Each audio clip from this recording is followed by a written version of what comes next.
lorsque, je sais pas moi, toute la famille est réunie, bah, on voit que souvent ceux qui parlent, et pendant que les hommes parlent,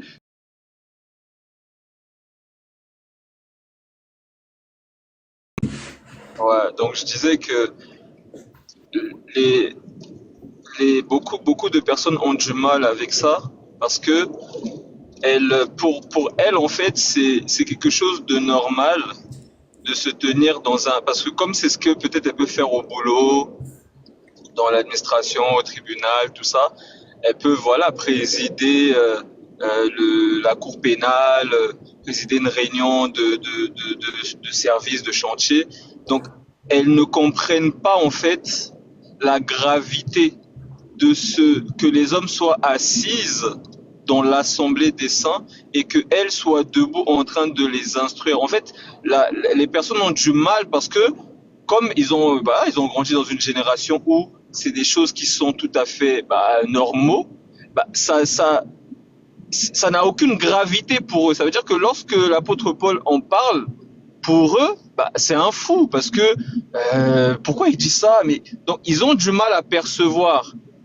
Mais je sais pas, pour des personnes peut-être qui ont grandi en Afrique, qui ont côtoyé peut-être leurs grands-parents, leurs arrière-grands-parents, ils vont peut-être un peu mieux comprendre ces choses-là que lorsque, je sais pas moi, toute la famille est réunie, on voit que souvent ceux qui parlent, et pendant que les hommes parlent, c'est pas la femme qui va venir, qui va commencer à dire, bon, attendez, en fait, il y a des valeurs qui sont perdues et les gens ne comprennent pas la gravité. Parce que pour eux, il faut qu'il y ait l'égalité en tout. C'est-à-dire, voilà, comme ils ont, voilà, comme voilà, tout le monde conduit, tout le monde ceci, tout le monde cela. Ce n'est pas un problème. Mais les gens ne comprennent pas que concernant les choses du Seigneur, nous sommes en train de parler des choses saintes. Lorsqu'ils regardent un peu, même chez les païens, parce que moi j'appelle tout le monde des païens, tous ceux qui ne sont pas dans la vérité, pour moi c'est des païens. Donc lorsqu'ils regardent les païens, les musulmans, les bouddhistes, les catholiques romains, ils ne vont jamais voir une femme en train de présider. Souvent même, il y a des mariages où il y a les femmes d'un côté, les hommes d'un côté. Donc, toutes ces choses-là, ils ne comprennent toujours pas d'où ça vient parce qu'ils ont grandi dans des valeurs, si je puis dire, qui sont biaisées. Les gens ont du mal à comprendre que c'est quand l'apôtre Paul dit que c'est malséant, c'est-à-dire que c'est quelque chose qui ne se fait pas, la femme de ce siècle, elle trouve ça bizarre. Elle trouve ça bizarre.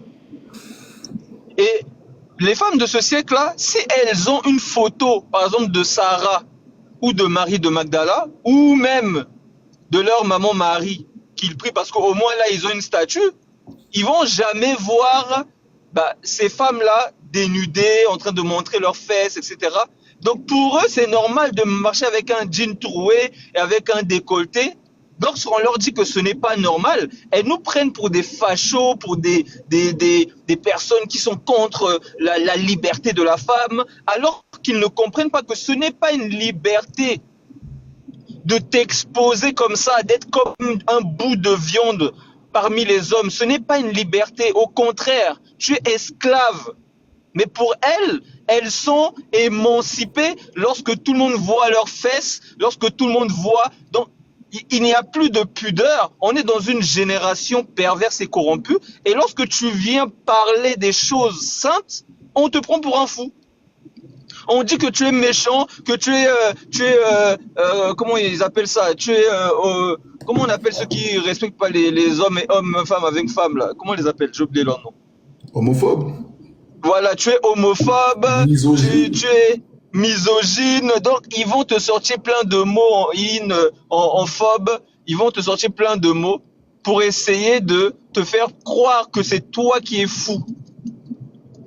Et c'est comme ça qu'est cette société. Et les gens Macho. pensent que comme Exactement. 99% de personnes sont dans le mensonge et dans la fausseté, et que lorsque le 1% vient crier, ils vont se dire que lui, il est forcément dans l'erreur. Parce que la majorité pense le contraire. Donc dans cette génération, c'est lorsque tu fais un bulletin de vote, c'est celui qui a le plus grand pourcentage, c'est celui qui l'emporte. Donc, lorsque eux, ils vont voir quelqu'un qui est dans la minorité, quelqu'un qui a l'assurance, qui est dans son appui, qui est ferme en disant que ça, c'est comme ça, même si le monde entier pense le contraire, ils sont tous dans l'erreur. Mais ils vont voir cette personne-là comme un vrai fou. Donc, la génération d'aujourd'hui, les gens doivent comprendre que ils doivent essayer d'aller se documenter, de quitter un peu les mœurs qu'on leur a mis dans leur crâne et d'aller se documenter, d'aller voir un peu comment ça se passe. Et comme tu as dit, il y a 50 ans, tu regardes même les prostituées, il y a 50 ans, comment elles s'habillaient, elles étaient beaucoup plus pieuses. Il y a 100 ans, elles étaient beaucoup plus pieuses que les jeunes sœurs en Christ, soi-disant, d'aujourd'hui. Ça va choquer des personnes. Allez sur Google, tapez comment une prostituée s'habillait il y a 100 ans, comment une femme en Europe s'habillait il y a 100 ans, vous allez être choqués. Donc essayez de faire un peu de vous documenter afin de voir si c'est vous qui ne vous êtes pas fait influencer ou bien si c'est les autres qui sont vraiment fous. Parce que lorsqu'on vous donne des paroles, on dit des choses pour votre bien. Lorsque la femme est dans la côte de l'homme, c'est la protection.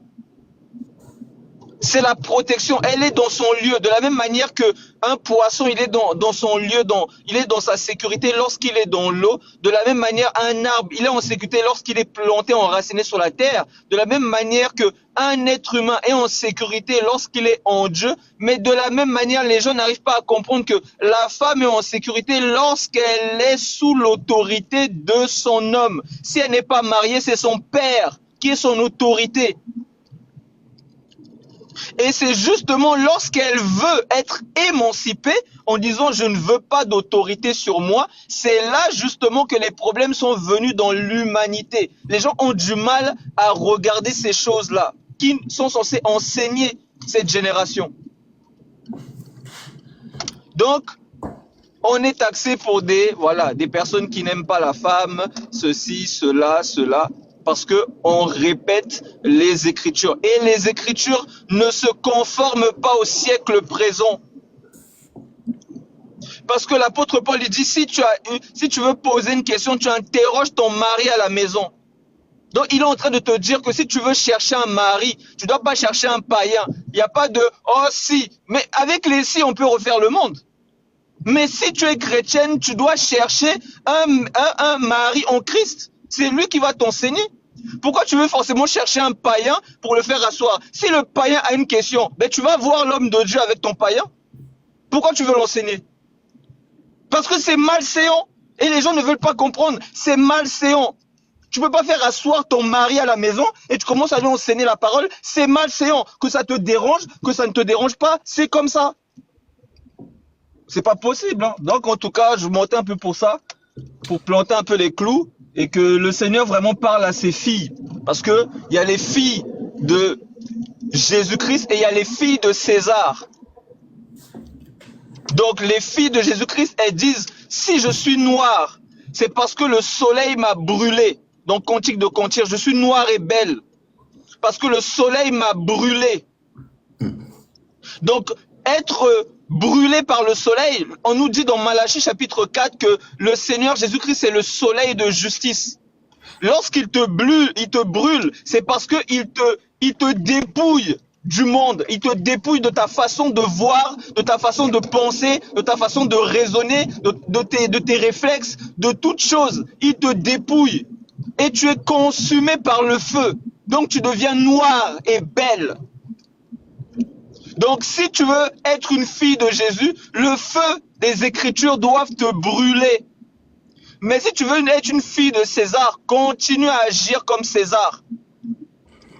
Continue à te vêtir comme les filles de César. Continue à vouloir dominer sur l'homme comme les filles de César. Continue tout ce que tu as à faire. La parole est claire. Il n'y a pas forcément des questions à poser. Les Écritures sont claires. Moi, je pense selon moi. Mais maintenant, que dit l'Écriture? Tu vas lire 1 Corinthiens 14, verset 33 en descendant, 1 Timothée 2, verset 11 en descendant. Tu n'as pas besoin de poser des questions par rapport à ça parce que c'est très clair. Le Saint-Esprit a été clair pour tous. Donc quand tu viens poser des questions, c'est parce que ça te dérange. C'est parce que ça te dérange. Tu veux essayer de contourner l'écriture ou de te dire, bon, frère Kevin, j'aime bien quand il prêche. Peut-être que lui, il pourra me dire quelque chose qui va me chatouiller les oreilles. Mais frère Kevin ne va pas te dire quelque chose qui va t'aider. Il va toujours te confirmer l'écriture parce qu'il ne peut pas aller au-delà de ce qui est écrit. Donc chacun de nous, les épîtres sont très claires. Il peut y avoir des choses où l'apôtre Paul parle d'une manière difficile, mais il y a des choses qui sont très très très claires.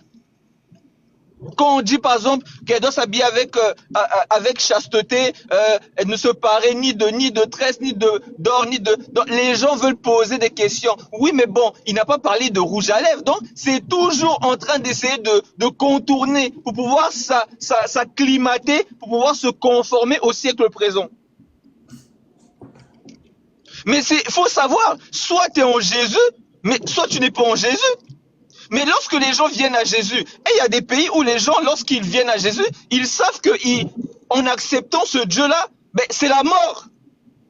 Ils savent déjà qu'ils vont être rejetés par leurs parents. Ils savent déjà qu'ils vont dormir dehors, ils vont être SDF à partir du moment où le père ou quelqu'un de la famille apprend qu'il est chrétien, il sait qu'il va se faire lapider. Donc les gens, quand ils viennent à Jésus-Christ, c'est un danger pour eux. Et beaucoup ont fui ce Dieu. Ils l'ont renié jusqu'à ce qu'ils viennent se révéler à eux dans des songes, dans des visions. Et quand ils se sont réveillés, les persécutions ont commencé. Beaucoup ont été chassés. Beaucoup ont effleuré la mort à cause de ce Dieu. Maintenant, toi, tu viens à Jésus pour faire bronzette, pour faire du tourisme. Mais c'est quoi ça? Vous sortez d'où? Mais c'est parce que vous êtes en France. C'est cool ici, c'est cool. Voyagez un peu, sortez. Sortez, vous allez voir comment ça se passe. Lorsque, même les influenceuses que vous regardez là sur les réseaux, quand elles vont à Dubaï, quand elles sortent, elles se voilent. Est-ce qu'elles racontent leur vie là-bas? Est-ce qu'elles montrent leurs fesses là-bas? Quand elles vont à Dubaï, elles se voilent. Donc arrêtez un peu de tourner avec les Écritures. Soit tu te conformes, soit tu ne te conformes pas. On ne t'a pas supplié de venir en Jésus. C'est tout. Donc voilà mon frère. Amen. Le Seigneur te bénisse. Amen. Amen. Amen. Exactement. En tout cas, Shalom à toi. que celles qui ont des oreilles pour entendre. Voilà. Shalom, mon frère. Shalom. Shalom. Donc, en fait, c'est clair.